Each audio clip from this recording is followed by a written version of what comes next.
My name is Teostan Nunes. I am 17 years old and I moved to the UK from India when I was 12 years old, and I'm 17 years old right now. And the struggle that I had was I was quite unattractive when I was like 14, 15. That's the time when you're in school and you're kind of like crushing on girls, and like the mini relationship stuff is happening, and you're just there. If you're like unattractive, you're just looking at the people that are having the boyfriends and girlfriends, and you're just like the person in the corner. You're just observing everything and you just don't have anything to, enjoy for yourself. You're just looking and you're just desiring, oh, I wish I had that. I wish I had that girl, It's a sad Yeah, position to be in. absolutely. One of the things that I found, because like I'm Pakistani, so our cultures are almost overlapping, is that Yeah. young men from our background, especially in Western countries, they quite often turn to black pill beliefs, which is basically Mm, that if you're not born a certain way, for instance, if you don't have light skin, if you're not tall by default, if you don't have strong features, you can pretty much forget any chance of getting a girlfriend. How did like these type of topics and the fact that you've considered yourself unattractive, how did that make you feel, especially when you were in like school, primary school, high school, etc., and you've got your other friends that get girls' attention and you don't? How did that make you feel? mm.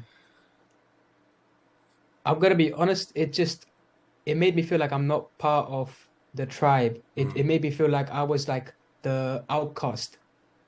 Let's say I'm in school and there's like people talking. If I speak something, oh, they just ignore me at that point. And it hurts, but then you just put that energy into just improving yourself. And sometimes you may get stuck into like the black pill and the red pill and this pill, that pill, and it can just mess you up mentally. So I think what I took is just you just improve your life without really looking at what, oh, the red pill, what does this pill have to say? I would just like shut it off and I would just like focus on, oh, I would just exercise at home. I would cut my hair in a nice way. I would comb my hair. I would do all of the minor stuff and then I would go to school. But then I found myself, just doing the stuff I'm not gonna lie, most of the time people say they do the stuff for themselves.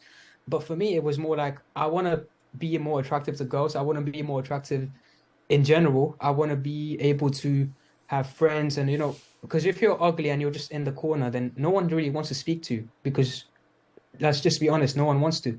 And once you have that sort of attractiveness, like people want to approach you. And I think me leveling that up really helped it in school as well. I had more friends. We played football. We used to like fist bump each other when we were playing football, and it just felt like a complete new experience to where I was maybe a couple of years ago. This was when I was 14. I was not 14, 15, 16 years old. And everyone, the guys are like hugging you after you score a goal, and it's just such a special feeling to have. Yeah, I agree with you 100%, and I can relate. Like when I was young, I think I was about 18 years old, fresh into uni. So it could be you, soon.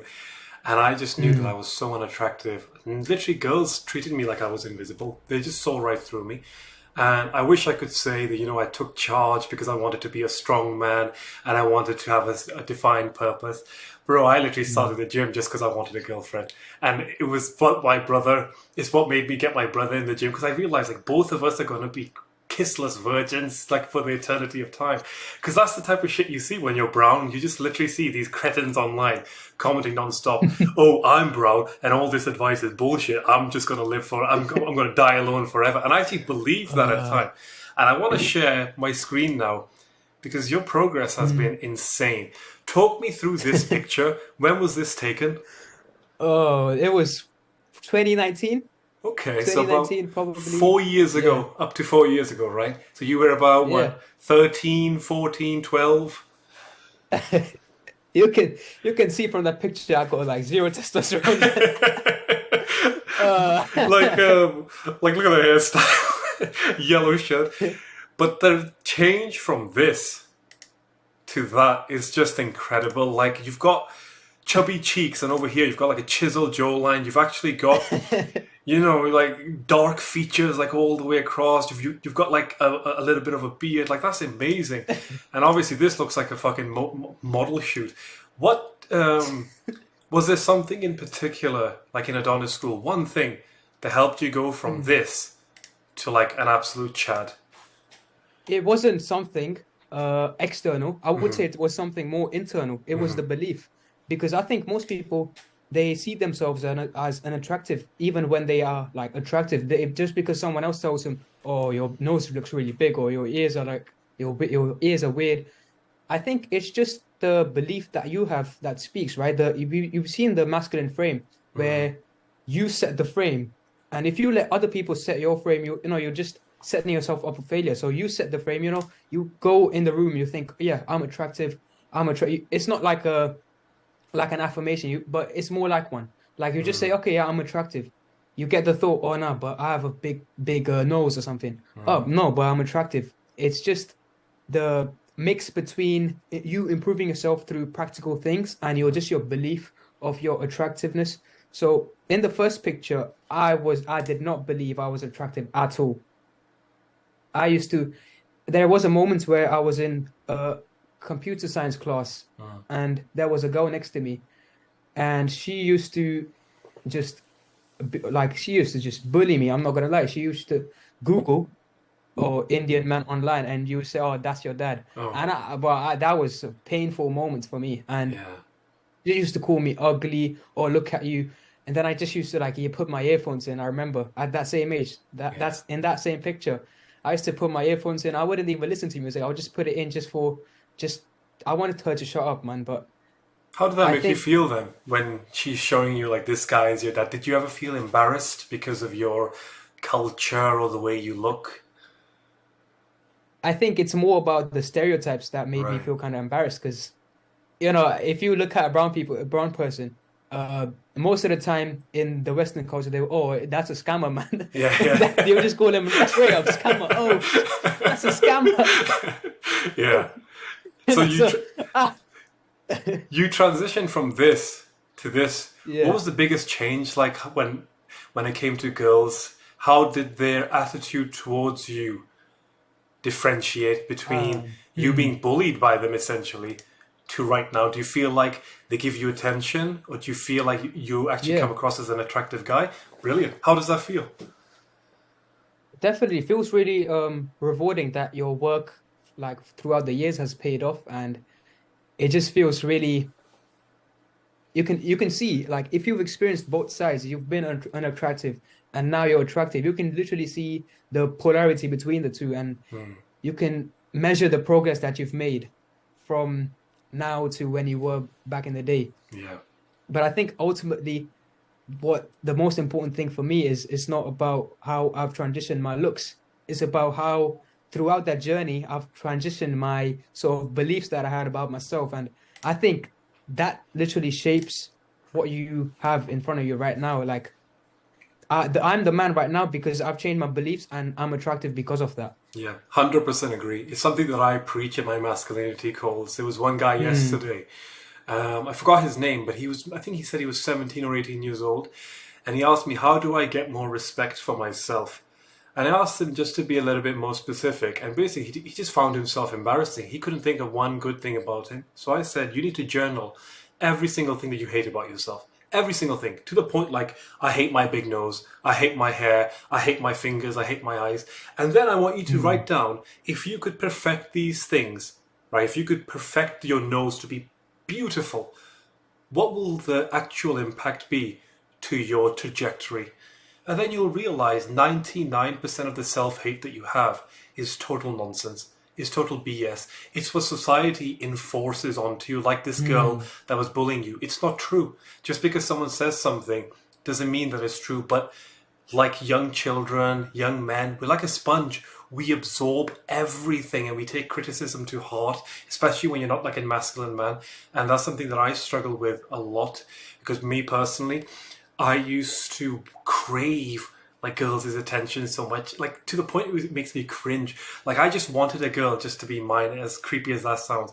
And when you don't get that, and you read online of these other cretins who say like, "Oh, it's because you're brown," you literally start believing that shit. And wasn't until that I started changing my mindset and saying, no, I'm not going to limit myself. If how can brown people be ugly if like some of the most attractive actors and actresses, they're all Indian, like Shah Rukh Khan, Hrithik Roshan, mm. all those people that our parents used to watch. It's like that clearly isn't true.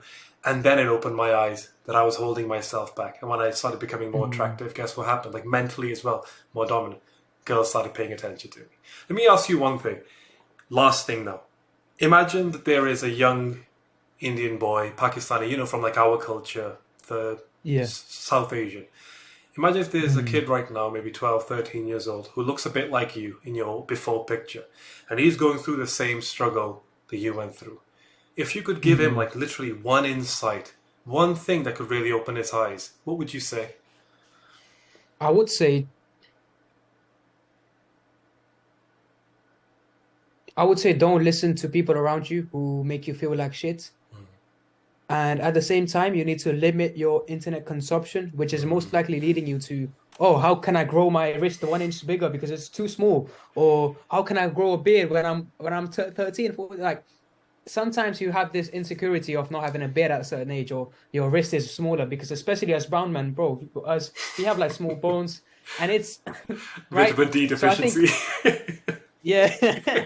So you need to limit your sort of input when it Yeah. comes to how can I change my physical features.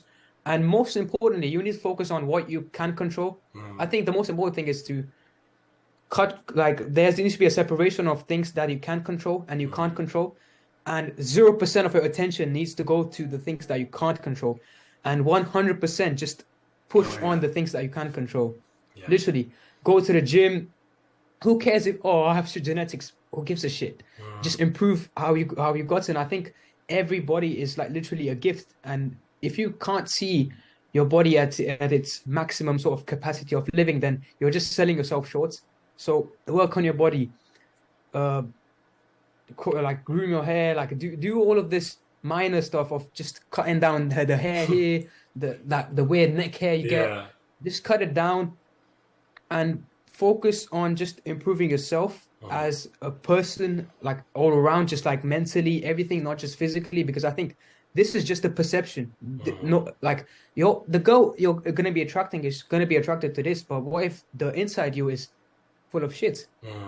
Then what's that gonna do? So I think it's important to grow inside out. Your beliefs shape your reality. So beliefs, and then you start with what you control. I can control this, I can control that. Get like fresh clothes, but don't be obsessive over spending money over clothes because just because this guy's wearing, oh, he's wearing Trapstar, or this guy's wearing, oh, he's wearing Nike. So can you not be attractive by wearing other stuff? Yeah. You can. So I think most people set the intention of I want to get the most expensive thing because it's gonna increase the attraction I get because I spend more money. So people are gonna like me because I spend more money. Well, no, it's literally comes down to the aura that you have in person, and you just speak to a person and you see how they smile and everything like this. I think that's more important than you spending flashy clothes, this, that, and yeah, people they look attractive, but I think they just look attractive on the perception level. And most of the time, the perception from the eyes is faulty, right? Yeah. So I think you need to focus on your beliefs and on the things that you can control Yeah. as a young man. Absolutely love that mindset, bro. Thank you so much for coming on call with me. This is definitely one of the ones I'll be posting online. You've made amazing progress. I just want to congratulate on you, and I'm really happy that you yourself are in Adonis school. Thank you, bro.